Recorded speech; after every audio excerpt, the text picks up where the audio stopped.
Nakakabaliw ang simpleng tingin niya, tila mundo ko'y nagiba ng tuluyan. Hello, my name is Marikit. I am 28 taong gulang. Mahaba ang kwento kung paano nag-umpisa ang lahat sa munting gasolinahan sa bayan ng Lipa, Batangas, kung saan ako'y nagtatrabaho bilang cashier. Noon, bagong salta pa ako sa trabaho at medyo nalilito sa mga gawain. Hindi ko inaasahan na sa simpleng araw-araw na trabaho ko, may lalaking darating na magpapabago ng mundo ko nang hindi ko namamalayan. Siya si Sandro, 42 taong gulang, isang ordinaryong lalaki na palaging dumarating sa gasolinahan, halos araw-araw, sa parehong oras, na may matalim na titig na hindi ko maintindihan noong una. Hindi ko siya agad napansin. Sa dami ng tao, tila siya'y isa lamang sa mga araw-araw na customer. Pero habang lumilipas ang mga araw, napansin ko na palaging nakatingin siya sa akin, na para bang may sinasabi ang kanyang mga mata na hindi niya mailabas ng salita. Sa simula inisip ko na baka may gusto lang siyang sabihin o baka naman may problema siya. Ngunit hindi ito ang kaso. Unti-unti, nalaman ko na siya ay nandyan para sa akin, para sa isang bagay na wala pa akong sagot. Hindi ko lubos maintindihan kung bakit ako niya tinatapatan araw-araw, pero naramdaman ko ang kakaibang alindog ng kanyang presensya. Hindi ako sanay sa ganitong atensyon, kaya lagi akong may pag-aalinlangan. Madalas akong magdalawang isip, at sa bawat pagtatapat niya ng interes, natatakot akong lumapit sa posibilidad ng pagbabago. Ngunit sa kabila ng lahat, may isang araw na nagdesisyon akong bigyan siya ng pagkakataon. Isang lakad na magpapabago ng takbo ng buhay ko nang hindi ko inaasahan.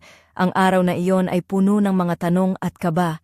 Habang ako'y naghahanda sa simpleng lakad na iyon, naramdaman ko ang kakaibang halo ng pag-asa at pangamba. Hindi ko alam kung ano ang naghihintay sa akin sa likod ng mga salita at titig ng lalaking ito.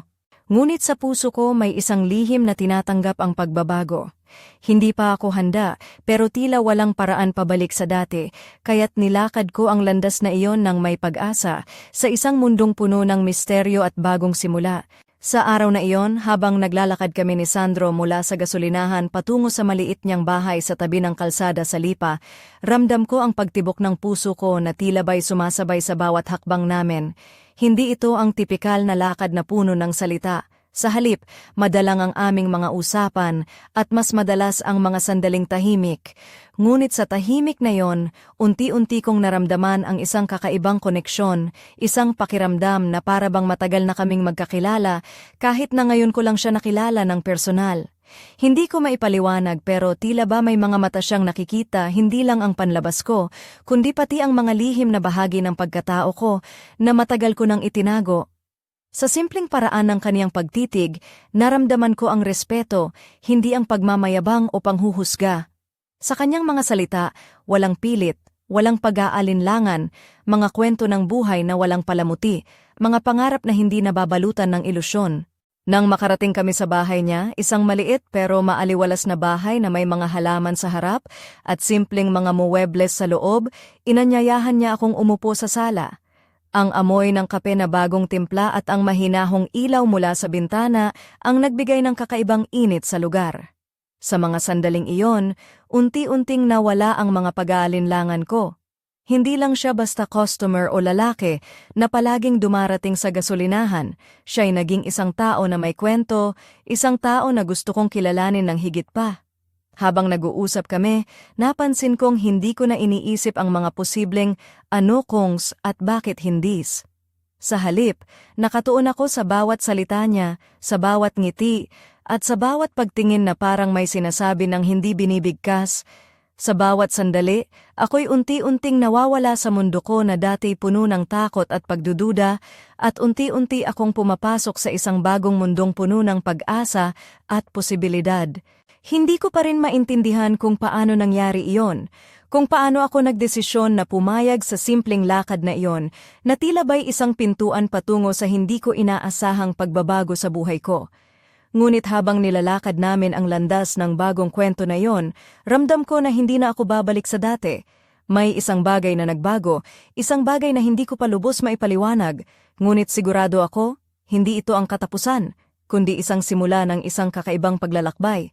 Hindi agad-agad lumabas sa isip ko kung paano nagsimula ang lahat, pero noong mga panahong iyon, ramdam ko na unti-unti akong nahuhulog sa isang bagay na bago at kakaiba.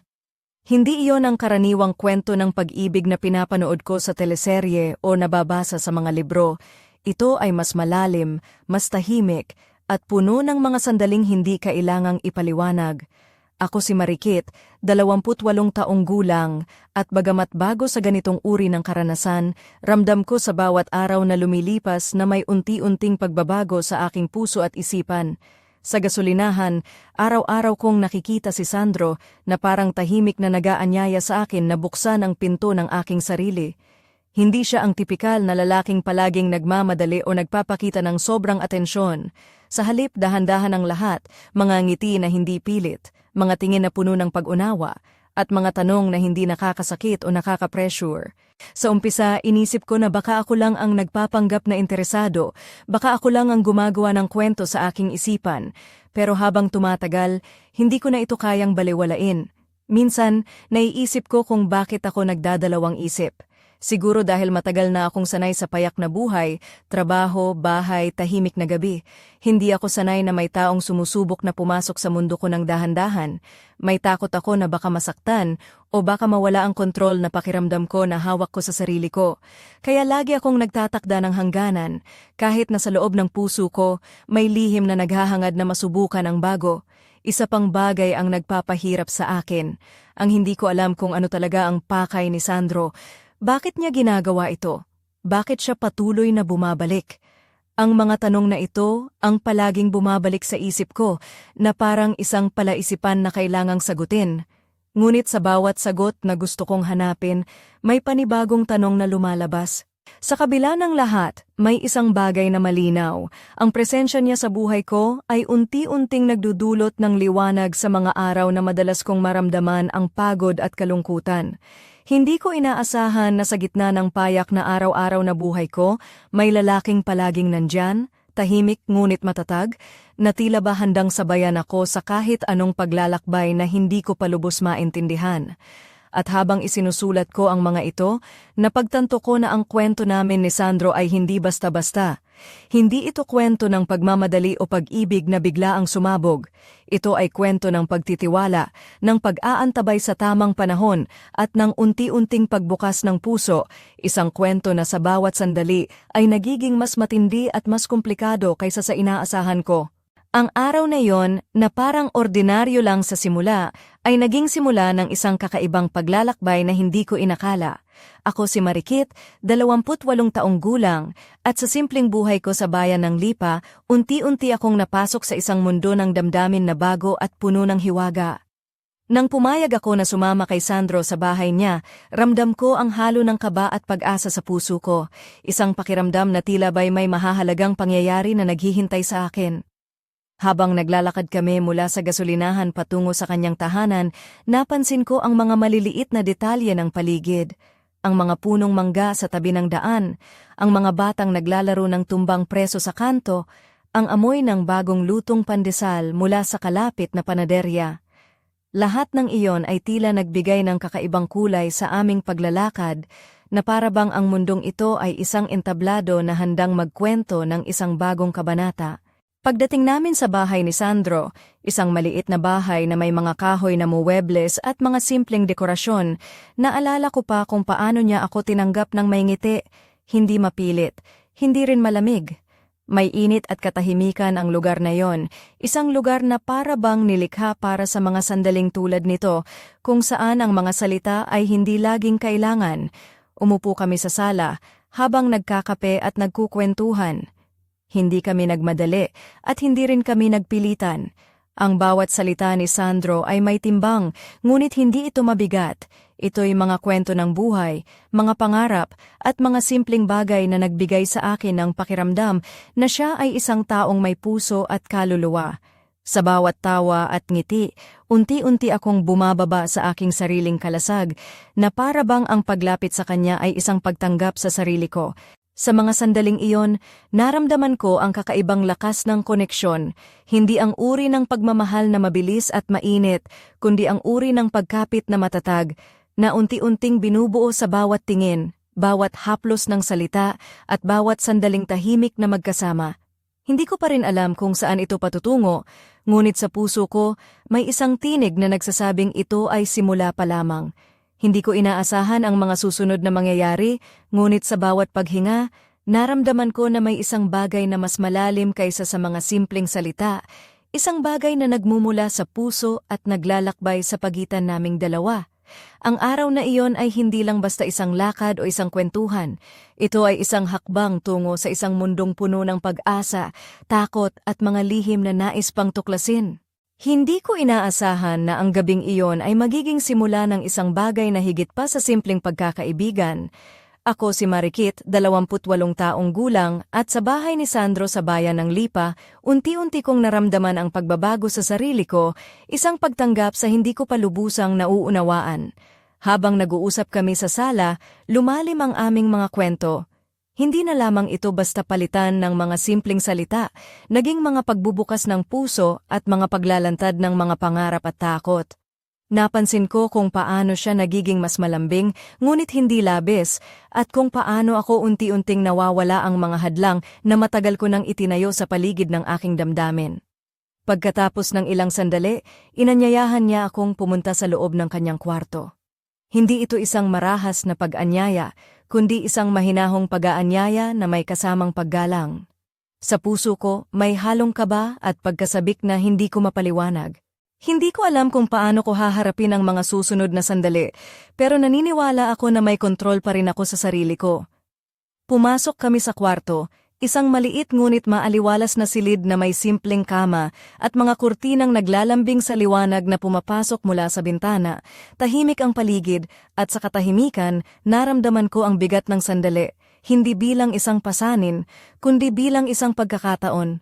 Habang kami ay nag-uusap, unti-unti akong napalapit sa kanya. Hindi ito ang uri ng lapit na mabilis o pilit.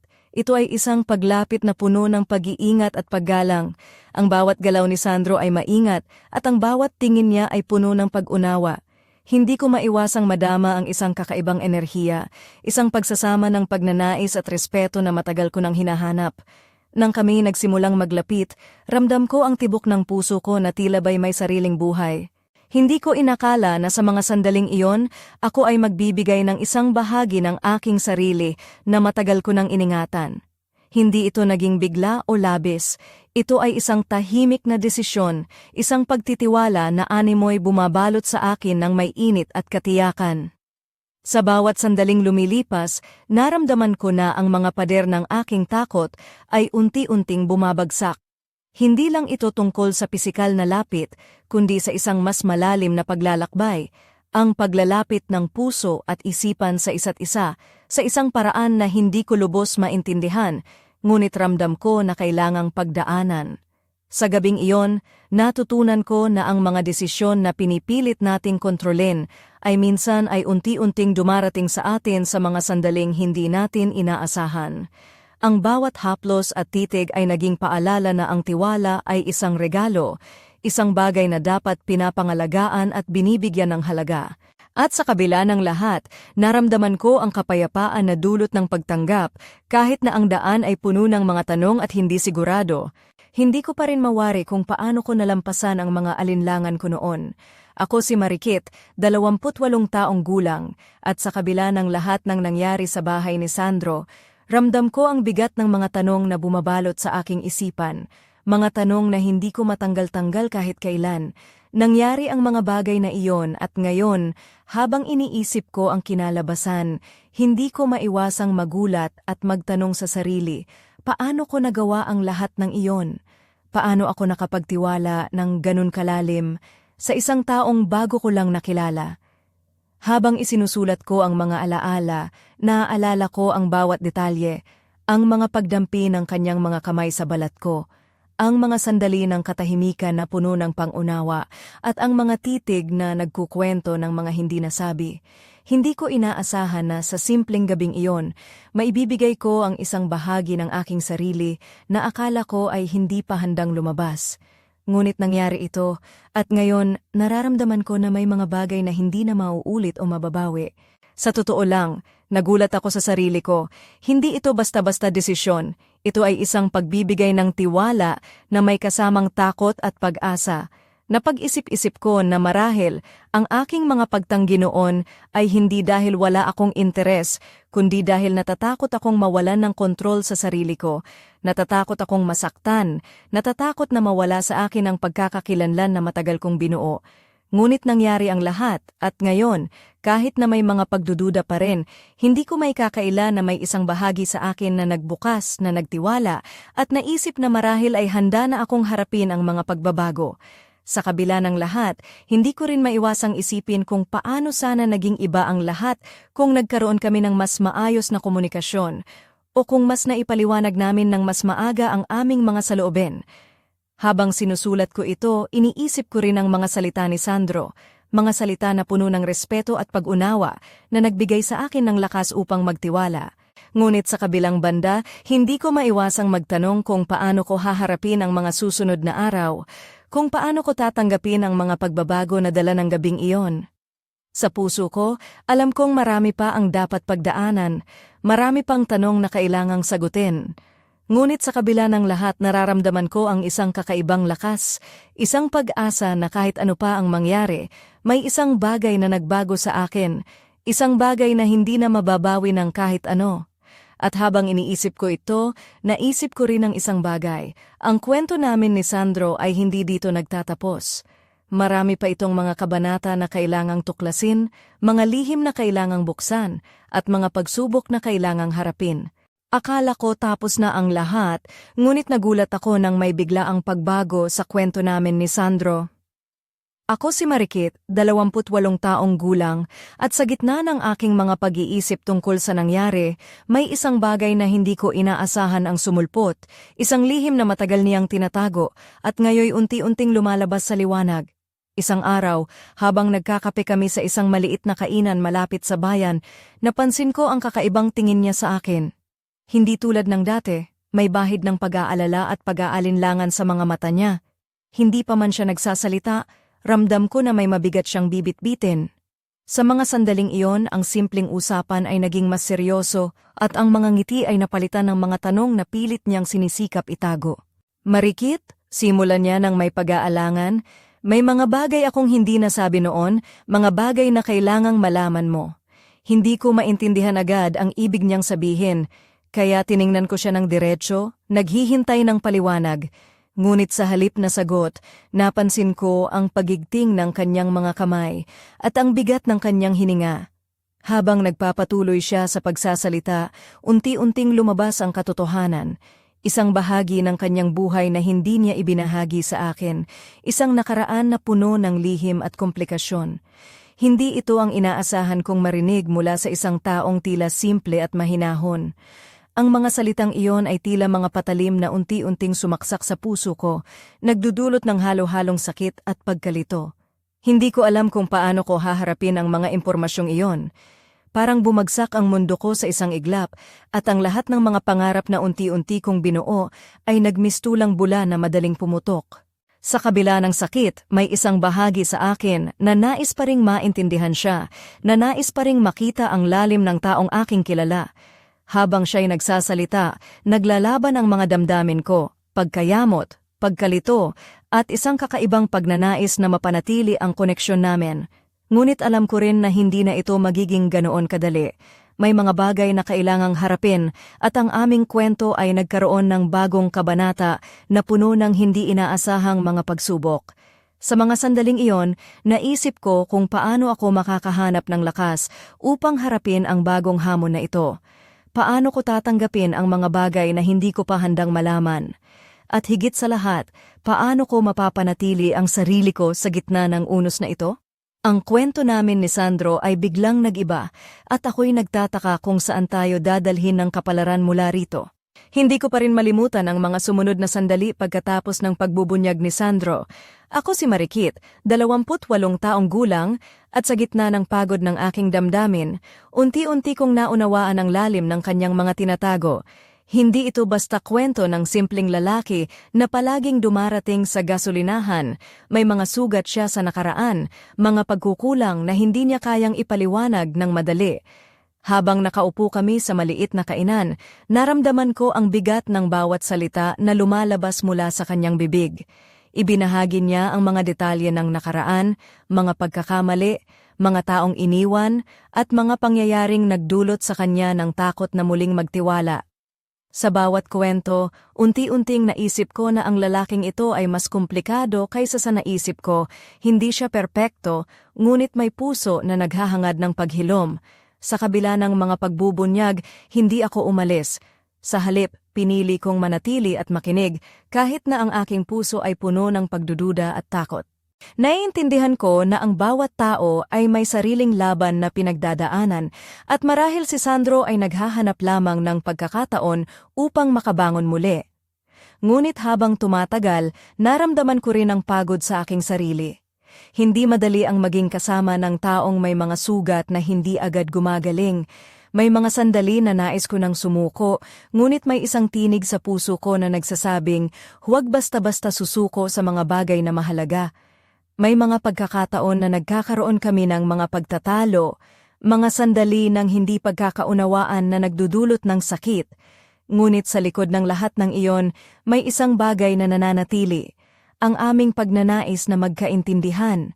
Ang aming kwento ay naging isang pagsubok ng pagtitiis, pagtanggap, at pag-ibig na hindi palaging perpekto, ngunit totoo.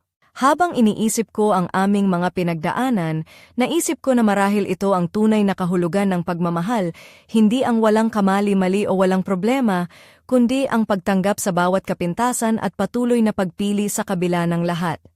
Hindi ko pa rin alam kung paano magtatapos ang kwento namin ni Sandro. Ngunit isang bagay ang sigurado ako, hindi ko pa rin siya kayang bitawan, kahit na ang landas ay puno ng mga unos at hindi tiyak na mga araw. At sa kabila ng lahat, may isang lihim na patuloy na bumabalot sa aming kwento na hindi ko pa lubos maintindihan, ngunit alam kong kailangang harapin. Hindi ko na mabilang kung ilang gabi akong nagising sa dilim. Ako si Marikit, 28 taong gulang, at ang puso ko'y tila naglalaban-laban sa init ng damdamin at lamig ng katotohanan. Ang kwento namin ni Sandro ay umabot na sa sukdulan, isang bahagi ng buhay ko na hindi ko inakala na mararanasan ko. Hindi na ito simpleng pagkakaibigan o pagtingin lang, ito ay isang bagyong sumasalanta sa aking buong pagkatao. Sa bawat araw na lumilipas, ang tensyon sa pagitan naming dalawa ay lalo pang tumitindi. Ang mga pag-uusap na dati ay puno ng lambing at ngiti, ngayoy napapalitan ng mga tanong na walang sagot, mga pagtatalo na may kasamang pagdurusa. Parang ang bawat salita ay isang patalim na kumakaltas sa mga pangarap na unti-unting nabuo. Ngunit sa kabila ng lahat, ramdam ko ang isang apoy na hindi namamatay sa loob ko. Isang apoy ng pag-asa at pagnanais na maayos ang lahat.